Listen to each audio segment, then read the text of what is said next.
Hello everyone. Today I will show you how to fix your Xfinity cable box if it is not turning on or not working properly. The first and most common fix is a power cycle. Go to your cable box and unplug the power cable from the back of the box.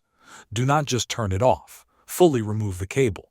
After that, wait at least 60 seconds. This waiting time is important because it allows the box to clear temporary errors. After 60 seconds, plug the power cable back into the box. Give it a few minutes to restart. In many cases, this step alone will fix the issue. If your cable box is still responsive and you can see the menu on your screen, you can restart it through the settings. Using your remote, go to Settings. Then go to Device Settings.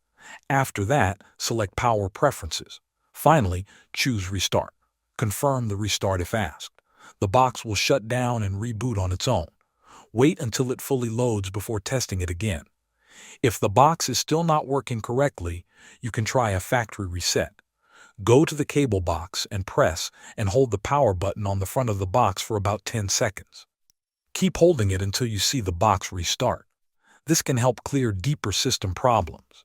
If none of these steps fix the problem, you may need to contact customer support for further help. Thanks for watching.